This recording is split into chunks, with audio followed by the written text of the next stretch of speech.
ಅಜ್ಜಿ ಅಪ್ಪಾಜಿ ಏನು ನನಗೆ ಬೋರ್ ಹೊಡಿತಾ ಇದೆ, ಆಟ ಆಡೋಣ ಬಾ.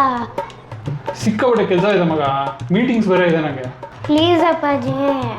ಹೌದು, ಮೊನ್ನೆ ಆಂಟಿ ಬಂದಾಗ ನಿಂಗೆ ಅಮ್ಮ ಇಷ್ಟನೋ ಅಪ್ಪ ಇಷ್ಟನೋ ಅಂತ ನೀನು ಕೇಳಿದ್ದಕ್ಕೆ ಏನು ಹೇಳಿದೆ? ನಂಗೆ ಅಮ್ಮನೇ ತುಂಬ ಇಷ್ಟ ಅಂತ ಹೇಳಿದೆ. ಇವಾಗ ಯಾಕೆ ನನ್ನ ಹತ್ರ ಬಂದಿದ್ಯಾ ಮಗನ್ನ? ಹೋಗ ನೀವು ಅಮ್ಮನ ಜೊತೆ ಆಟ ಆಡ್ಕೋ. ಓ ಅದಾ, ಅವತ್ತು ನಾನು ಸುಮ್ಮನೆ ಹೇಳಿದ್ದೆ, ನನಗೆ ನೀವಂದ್ರೇ ತುಂಬ ಇಷ್ಟ. ಅಮ್ಮನಿಗಿಂತ ನಾನೇ ತಾನೇ ತುಂಬ ಇಷ್ಟ ನಿಂಗೆ. ಹ್ಞೂ ಅಪ್ಪಾಜಿ. ಹೊಡಿ ಹಣ್ಣು ಮತ್ತೆ ನೀನು ಕೇಳಿದೆಲ್ಲ ಕೊಡಿಸ್ತೀನಿ, ಆಚೆ ಕರ್ಕೊಂಡು ಹೋಗ್ತೀನಿ, ಕ್ಲೋಸ್ ಫ್ರೆಂಡ್ ಥರ ಟ್ರೀಟ್ ಮಾಡ್ತೀನಿ ತಾನೇ ನಾನು. ಇಬ್ರು ಕ್ಲೋಸ್ ಆಗಿರ್ಬೇಕು, ಆಯ್ತಾ? ಆಯ್ತು ಕಣೋ, ಆಮೇಲೆ ನಾವು ಕ್ಲೋಸ್ ಫ್ರೆಂಡ್ಸ್.